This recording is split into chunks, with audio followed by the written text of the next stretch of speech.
Hello everyone, today I'm going to read the Nile by Agatha Christie, Part 2, Chapter 21. Okay, let's begin. Chapter 21. Colonel Race swore hastily. This damned case got more and more involved. He picked up the pearls. I suppose you've not made a mistake? They look all right to me. They're a very good imitation, yes. Now, where does it lead us? I suppose Lena Doyle didn't deliberately have an imitation made and bring it abroad with her for safety. Many women do. I think if that was so, her husband would know about it. She may not have told him. Poirot shook his head in a dissatisfied manner. No, I don't think that it is so. It was admiring Madame Doyle's pearls the first evening on the boat. They are wonderful shoes and luster. Wonderful sheen and luster. I am sure that she was wearing the genius who won them. That brings us up against two possibilities. First, that Miss Van Schiller only stole the imitation, stealing after real ones had been stolen by someone else. Second, that the whole kleptomaniac story is a fabrication. Miss Bowser is a thief and quickly invented the story and allied suspicion by handing over the false pearls, or else that whole party is in it together. There is so say, they're a gang of clever jewel thieves, masquerading as an exclusive American family. Yes, Poirot murmured. It is difficult to say, but I will point out to you one thing. To make a perfect and exact copy of pearls, craps and all, good enough to stand a chance of deceiving Madame Doyle. It's a highly skilled technical performance. It could not be done in a hurry. Whoever copied these pearls must have had a good opportunity of studying the original. Race rose to his feet. Unless to speculate about it any further now. Let's get in with that job. We've got to find the real pearls, and at the same time, we'll keep our eyes open. They disposed of the cabin occupied on the lower deck. That of Signor Rigetti contained various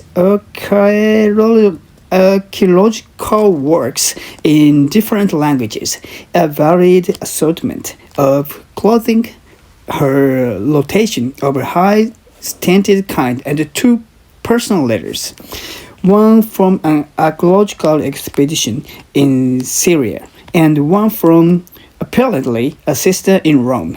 His handkerchiefs were all of colored silk. They passed on the Ferguson's cabin. There was a sprinkling of communistic literature, a good many snapshots, Samuel Butler's Era 1, and a cheap edition of the Pepys diary. His personal possessions were not many. Most of what altered clothing there was torn and dirty. The underclothing, on the other hand, was of really good quality. The handkerchiefs were expensive linen ones. Some interesting discrepancies, murmured Poirot. Race nodded. Rather odd that there are absolutely no personal papers, letters, etc. Yes, that gives one to think.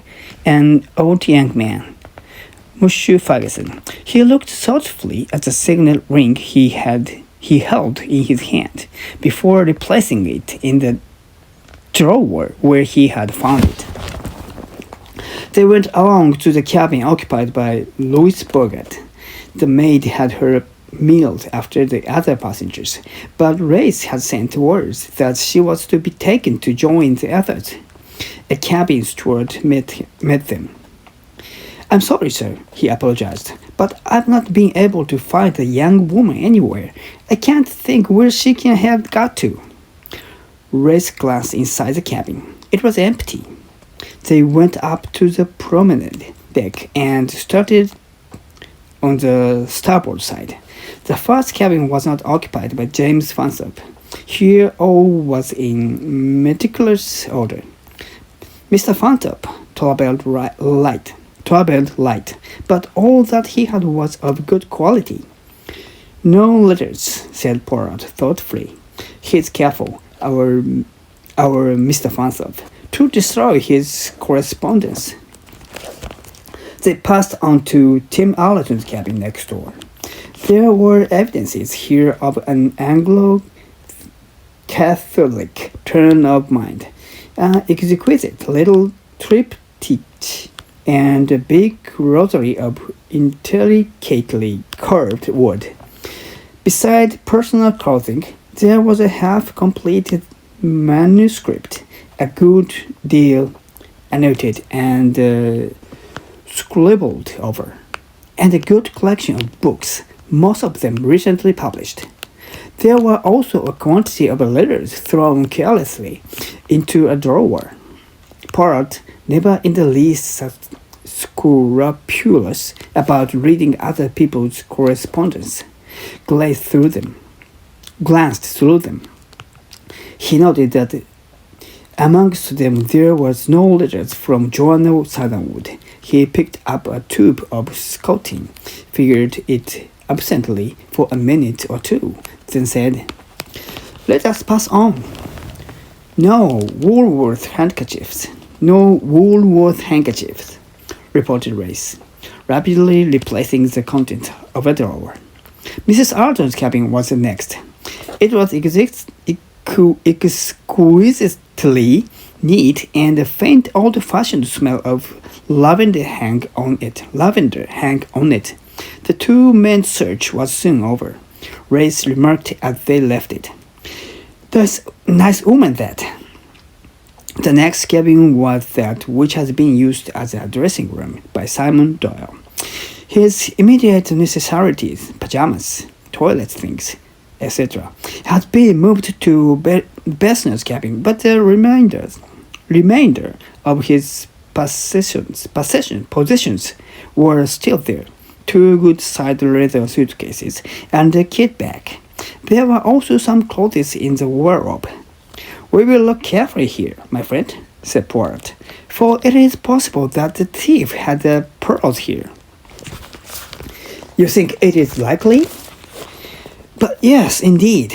Consider, the thief, whoever he or she may be, must know that sooner or later a search will be made, and therefore a hiding place in his or her own cabin would be injudicious in the extreme. The public rooms present other difficulties. But here is a cabin belonging to a man who cannot possibly visit in himself, so that if the pearls are found here, it tells us nothing at all." Pearls are found here, it tells us... 同じことになった。Okay. But the most meticulous search failed to reveal any trace of missing necklace.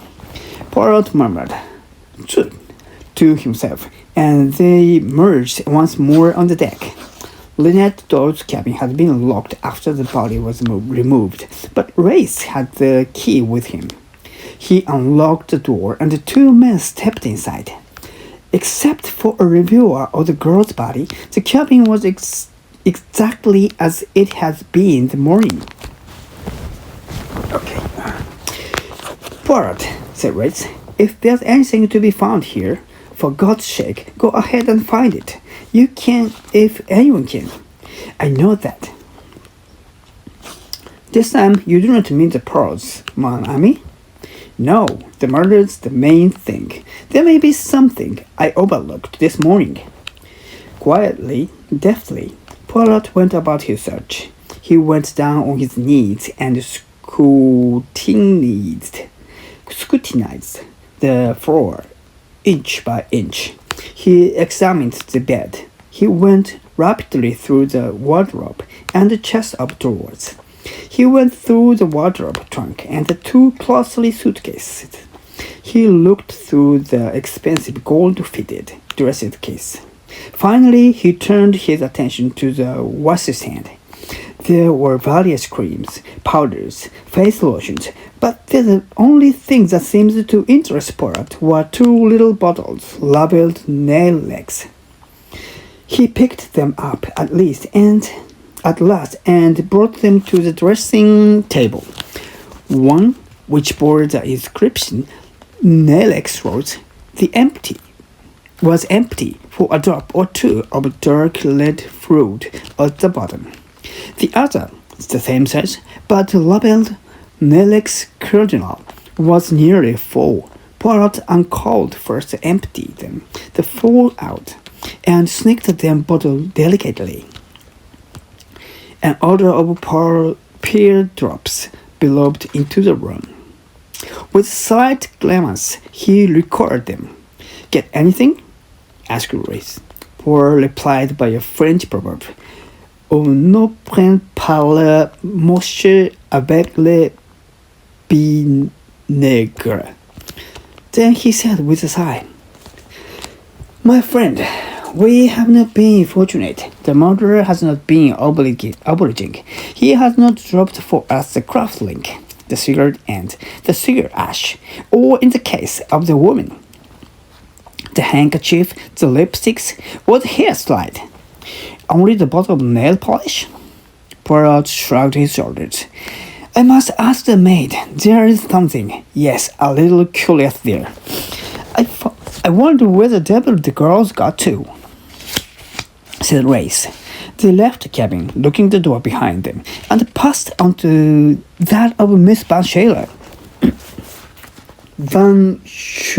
Okay.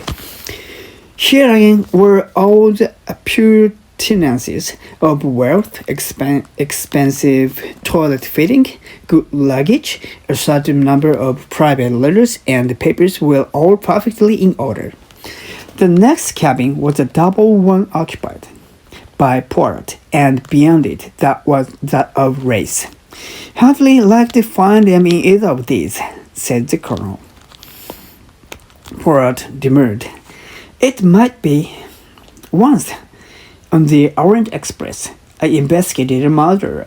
There was a little matter of a scarlet kimono. It had disappeared, and yet it must be on the train. I found it. Where do you think? In my own locked suitcase. Ah, it was an impertinence, that. Well, let's see if anybody has been impertinent with you or me this time." But the thief the pearls had not been impertinent with Hercule Poirot or with Colonel Race. Rounding the store, they made a very careful search of Mrs. Bowser's cabin, but could find nothing of a special nature. Her handkerchiefs were of plain linen, with an initial. The Otterbourne's cabin came next. Here, again, Poirot made a very meticulous search, but with no result. The next cabin was Besner's. Simon Doyle lay with an untasted tray of food beside him. "Off my feet," he said apologetically. He was looking feverish and very much worse than earlier in the day. Poirot appreciated Besner's anxiety to get him as swiftly as possible to hospital, and skilled appearances.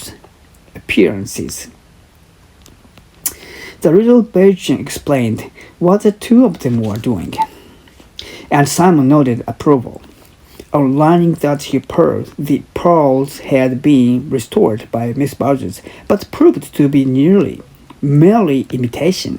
He expressed the most complete astonishment. "You are quite sure, Monsieur Doyle, that your wife did not have an imitation string which she brought abroad with her instead of real ones?" Simon shook his head decisively. "Oh, no, I'm quite sure of that. Lynette loved those pearls, and she wore them everywhere. They were insured against every possible risk, so I think that made her a bit careless. Then we must continue our search." He started opening doors. Race attacked the suitcase. Simon stared. "Look here, you surely don't suspect old Besner pinched them?" Poirot shrugged his shoulders. It might be so. After all, what do we know of Dr. Bessner? Only what he himself gives out. But he couldn't have hidden them in here without my seeing him. He could not have hidden anything today without you having seen him. But we do not know when the substitution took place. He may have effected the exchange some days ago. I never thought of that, but the search was unavailing. The next cabin was Pennington's. The two men spent some time in their search. In particular, Pollard and Lace examined carefully a case full of legal and business documents. Most of them required Lynette's signature. Pollard shook his head gloomily. These seem all square and above board. You agree? Absolutely. Still, the man isn't a born fool. If there had been a compromising document there, a power of attorney or something of that kind, he'd be pretty sure to have destroyed it first thing. That is so, yes. Pollard lifted a heavy Colt revolver out of the top drawer of the chest of drawers, looked at it, and put it back. So it seems there are still some people who traveled with revolvers, he murmured. Yes, a little suggestive, perhaps. Still, Lynette Doyle wasn't shot with a thing that size. Race paused and then said, You know, I've thought of a possible answer to your point about the pistol being thrown overboard. Supposing that the actual murderer did leave it in Lynette Doyle's cabin, and that someone else, some second person, took it away and threw it into the river? Yes, that is possible. I have thought of it, but it opened up a whole string of questions. Who was that second person? What interest had they in endeavoring to seal Jacqueline de Belfort by taking away the pistol? What was the second person doing there? The only other person we know of who went into the cabin was Mademoiselle Van Scherer. Was it conceivably Mademoiselle Van Scherer who removed it? Why should she wish to seal Jacqueline de Belfort? And yet, what other reason can there be for the removal of the pistol? Race suggested. She may have recognized the stall at hers, got the wind up, and thrown the whole bag of tricks over on the account.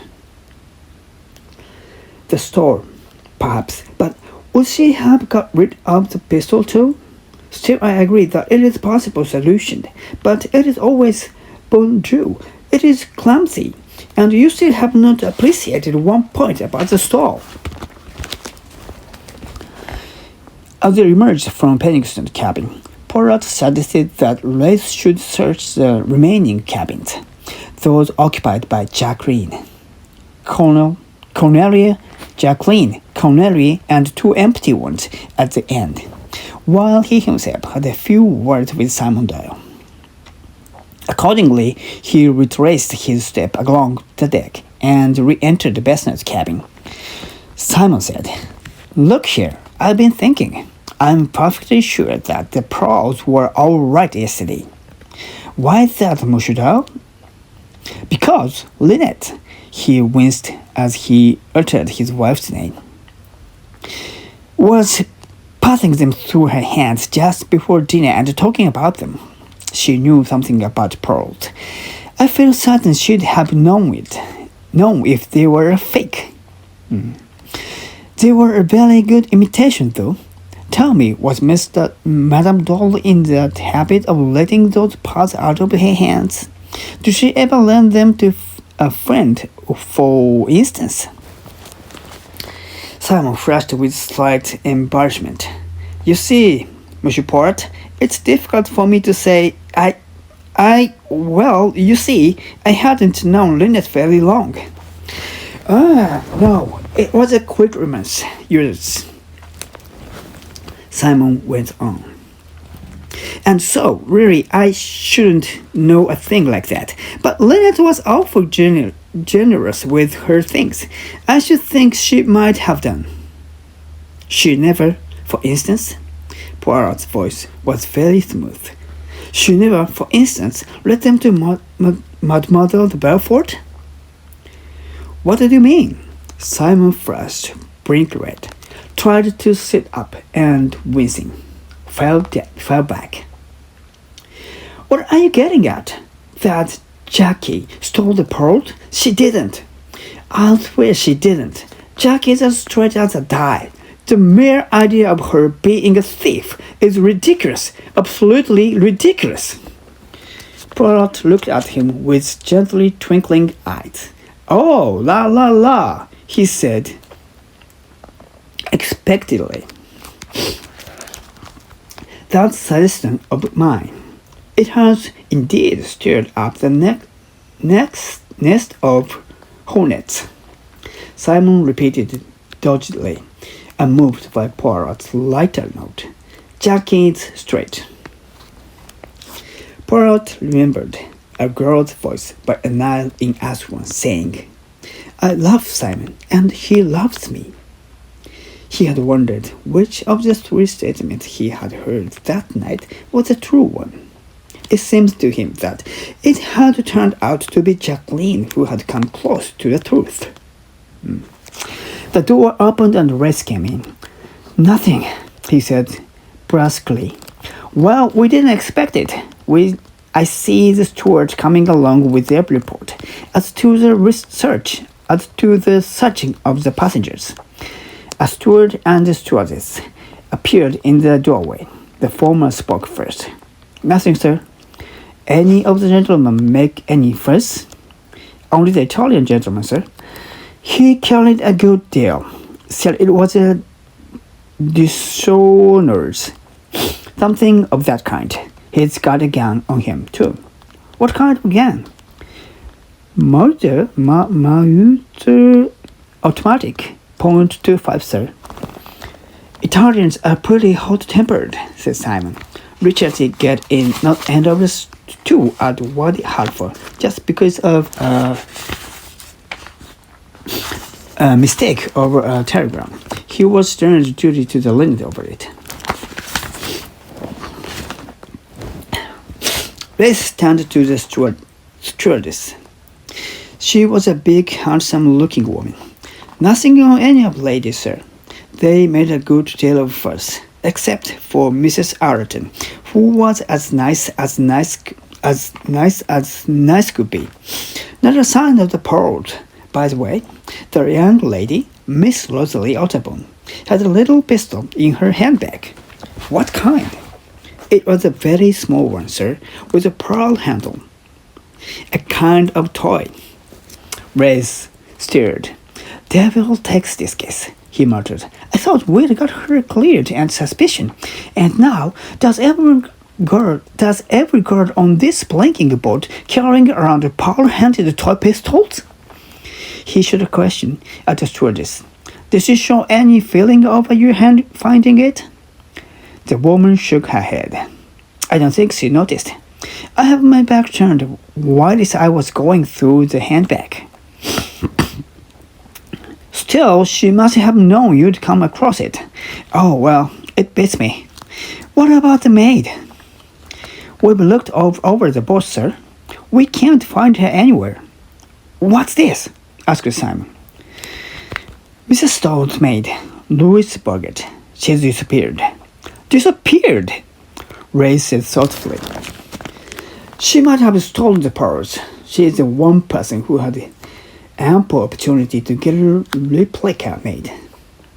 And then, when she found the search was being instituted, she threw herself overboard," suggested Simon. "Nonsense," replied Race irritably. "A woman can't throw herself overboard in broad daylight from a boat like this without someone realizing the fact. She's bound to be somewhere on board." He addressed the stewardess once more. "When was she last seen?"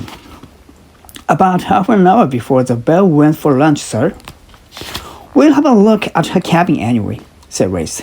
"That may tell us something." He led the way to the deck below. Poirot followed him. They unlocked the door of the cabin and passed inside. Rex Baggett, whose trade it was to keep other people's belongings in order, had taken a holiday where his own were concerned. Odds and ends littered the top of the chest of the drawers. A suitcase gaped open, with clothes hanging out of the side of it and preventing its shutting. Underclothing hung limply over the side of the chairs. As Porat, with swift near fingers, opened the doors of the dressing chest, Rex examined the suitcase. Rex's shoes were lined along by the bed. One of them, a black patent leather, seems to be resting at an extraordinary angle, almost unsupported. The appearance of it was so odd that it attracted Rex's attention. He closed the suitcase and bent over the line of shoes. Then he uttered a sharp exclamation. Poirot whirled round. Quella? Rex said grimly. She hasn't disappeared. She's here, under the bed.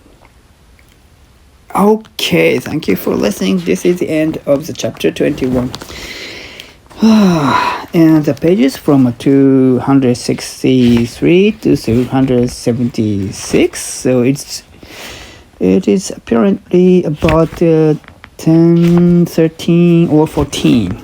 I guess it's 13 pages because the last pages only have 4 lines. Okay, let's say this is 13 pages. Okay, I thought the first former half, the first half, means almost nothing because they are searching around the passengers' cabins, but they find nothing, completely nothing. Then they go to the Dr. Bessner, the cabin where Simon Doyle was lying and resting because he was shot and she can't move. And he talks something with them. They talk with Simon a little.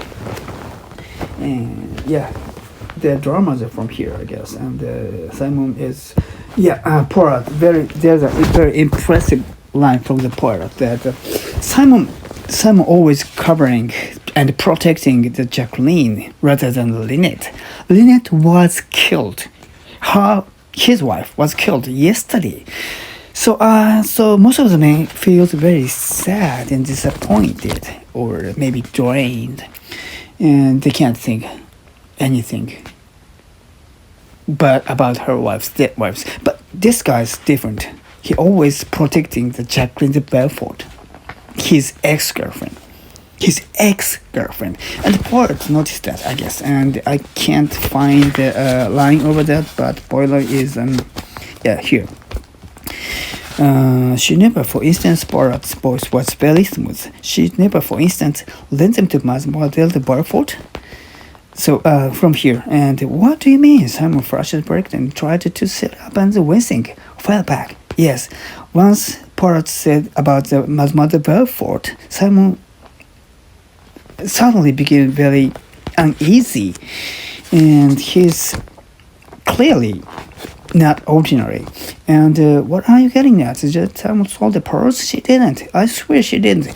She is cobbling Jackie. This is really ridiculous, don't you think so?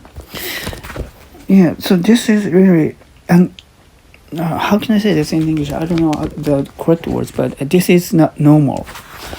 So this is very weird, I guess. So Simon might be hiding something, I guess. See, I think he is protecting Jackie. Jackie did something, maybe only Simon know it, and he wanted to protect Jackie because, I don't know. But the Leonard was dead, and maybe he wanted to move to the Jackie again. I don't know. Oh, la, he said unexpectedly. Yes, though the Poirot noticed about this too. So Simon was hiding something, or Simon's so on the here, and Poirot think that there was two ladies and one guy, Simon, Lynette, and Belfort. He talked with them, each of them. So he talked 3 times. One with Jacqueline first, second Lynette, and the third time with Simon. They have they have their own reasons, and they are showing their characters there. It's the early part. But at last coming here, probably really doubt about the two people of the Simon and Leonard. Maybe there was not the honest feeling of them. But Jacqueline was really, Jacqueline was truly saying what she means. So I guess so, because Paul thinks so, I think. So Jacqueline really loves Simon, and Simon loves Jacqueline. This comes to the end, I guess. Yeah, this is like just a romantic scene. Maybe, but this involves something. This has something with these murders, I guess. This must be a clue. And the last place, I was really here. I can say these words. Simon was wincing, so I'm wincing too. The about the last line. Grace said grimly, "She hasn't disappeared. She's here under the bed." What do you mean this is? Do you understand? I suddenly understand this because I think she's dead. Here, what's her name? Ottoman? Yes, Ottoman. Who Ottoman? What Ottoman? Rosary, I guess.